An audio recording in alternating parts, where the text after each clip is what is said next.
Bismillahirrahmanirrahim. A very good day to fellow academics, colleagues, and friends. Assalamu alaikum wa rahmatullahi wa barakatuh. I'm Norashikin Yusof, and I'm from UNISSA. And my presentation today would be on the use of dialogic feedback, or in short called DFC, and as well as the use of rubrics in enhancing teaching and learning of ESL in higher education. Now, if I'd just like to remind everyone that this paper or this presentation is based on the ideas of what it means to be a reflective practitioner. And most of the things I will be discussing today would be related to my experiences of integrating assessment feedback as well as using rubrics in my own teaching. Now, assessment, there are actually two kinds, and I think we need to make a distinction between assessment of learning and assessment for learning. Now, assessment of learning is what usually happens at the end of the year or at the end of a semester in the context of higher education to assess students' mastery, okay, of the whole semester, all right? And the purpose of it is usually to give grades and for reporting, right? So this assessment of learning by its term is always associated to the idea of being summative. So they're usually called summative assessment. Now, on the other hand, assessment for learning, and by just the use of that preposition for learning, it is actually the process of seeking and interpreting evidence for use by learners and their teachers to decide where the learners are in their learning at that present time and where they need to go, which is the destination or the learning objectives or goals, and how best to get there, which are the steps they need to reach that goal. So another term used for this and associated with assessment for learning or AFL is formative assessment. Now, these are some of the key characteristics of assessment in AFL. Assessment is not seen as separate, and it's actually seen as something that's embedded in teaching and learning. And a particular key characteristic of AFL is the idea of sharing objectives or sharing what it means to be successful on a particular task with students, all right? So that the students have an idea of what it means to be successful on a piece of work or a piece of task, and to recognize the standards that they need to be aiming for. And with AFL, it involves as well a continuous cycle of peer and self-assessment.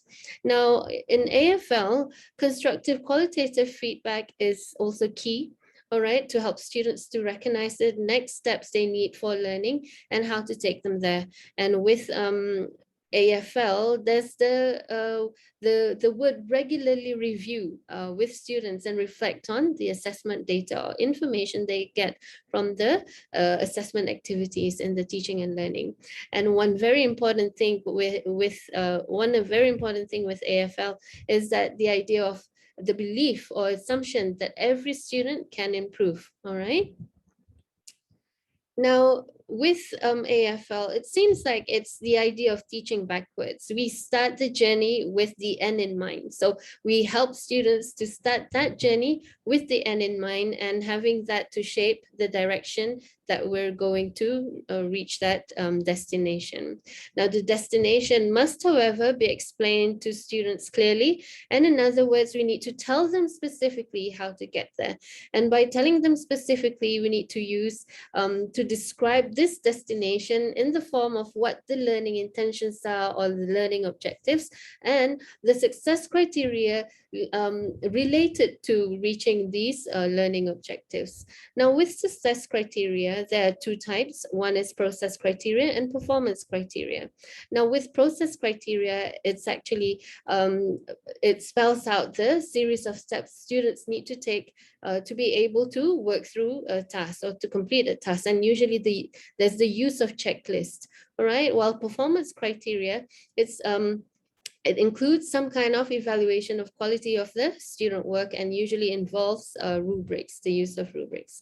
Now, as we mentioned just now, we need to share the success criteria and tell students what success looks like. And we don't need to be the ones, the teachers, to be creating the success criteria alone, but we can co-create the success criteria. Now, We also need to use examples to actually show to students what they are, and also ask them or encourage them to analyze those pieces of work to say which of the success criteria is shown in this exemplar piece of work, all right? Now, this is what rubrics look like. And because the focus is on rubrics for this presentation, I'm not going to look at checklists. So with rubrics, I would use with my students to look at this. So with the exemplary, and with the next one here for video making, all right, it's also possible. So there's a range of ways that we can come up with rubrics, and for different kinds of tasks, all right? And particularly for this digital storytelling project, it was proceeded with discussing with students what the success criteria. So we analyzed documentary videos actually to say what makes a good documentary video. So we jotted down a list of criteria and to integrate that in the rubrics, all right? And we also need to highlight that this is where we don't want them to be, all right? And we try to, if they're here or here or here, we try to get them to the best criteria possible, okay? All right, so where can all these fit in dialogic feedback cycle, especially with using rubrics? Now, rubrics should be used in every part of or every stage of DFC. And in DFC, there are 3 stages. One is the preparatory guidance before students work on a piece of task, all right? So this is where we explain the criteria, the tasks, give them the examples, and then we give them to go and practice or write drafts or discuss or brainstorm on anything. And we give them feedback there as well. And peer assessment can be used as well here, as well as self-assessment. And then when they submit the assignment, this is where the performance feedback come in. And we also give them and talk to them about, give them feedback and talk to them about how they've performed in that particular task. And it can be let's say that's the first draft, it can go back to reviewing the feedback. They use the feedback for them to feed forward and act on it, and looking at again the success criteria once again through the rubrics, all right? So rubrics play an important role in each of these stages of DFC.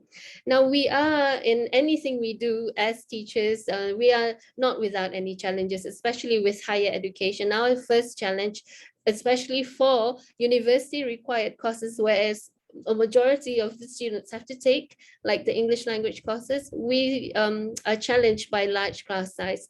And formative assessment, they're usually individual focus, ongoing, and at times can be quite repetitive.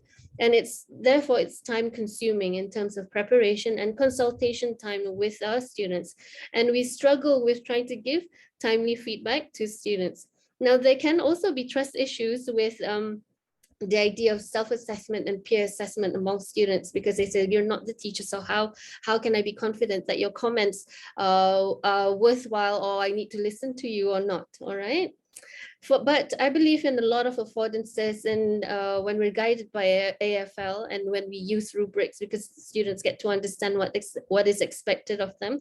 So we need to be transparent, and if we are, it helps clarify to students what they need to do and how to give their best work and how to do their best, all right? And sharing the success criteria through the use of rubrics can actually help students understand and give clearer indications of where they are and where they need to go. So it also promotes self-directed learning and good learning habits, and it fosters rapport between teachers and students, because in large classes, sometimes we lose the opportunity to create relationships and talk to everyone, okay, to each one of our students, all right? So I believe when there's a platform for that, such as DFC, it fosters rapport between teachers and students. And this inshallah is known that when you have good rapport with teachers, between teachers and students, that helps learning as well. Now, recommendations for teaching, because we are challenged by large classes, we can have we can structure our DFCs by group, focus group conversations. We can use virtual platforms such as Google Classroom for us to feedback and feed forward, and continuous cycle of doing that between our students. Then there's also, when we talk about in-class assessment, because we're usually teaching to the masses, we do want to hear a lot more voices contributing to the teaching and learning within the classroom. All right, so we might want to consider to use the virtual blackboards where everyone can contribute onto that platform while you're teaching. All right, so things like Padlet is one of the things that's useful, and the idea of e-portfolio assessment as well to track learning progress and developments. Now, we can also use a variety of ways to giving feedback, such as written comments and as well as voice notes. Okay, and we know if we make by media rich theory coming from understanding or learning from communication studies, media rich theory helps us decide which forms of communication actually will deliver the message better. So usually sometimes I use voice notes to actually answer students' questions, and they're more effective because they can hear our pauses, hear our tone, and inshallah it will help them understand the feedback better. And with the stress issues, we can actually help verify the feedback through whole class discussion.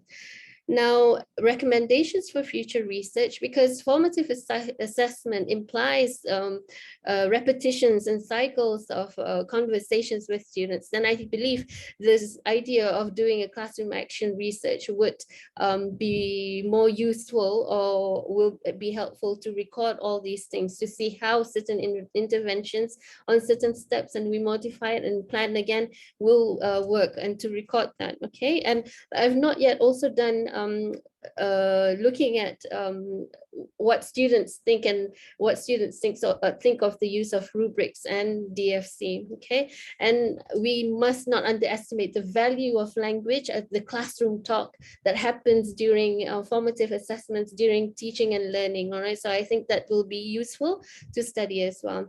Now I think I'll end there, and we can take this to our question and answer session. All right, so I would like to thank everyone for your time listening to this presentation. Wabillahi taufiq wal hidayah. Wassalamu alaikum wa rahmatullahi wa barakatuh. Thank you once again.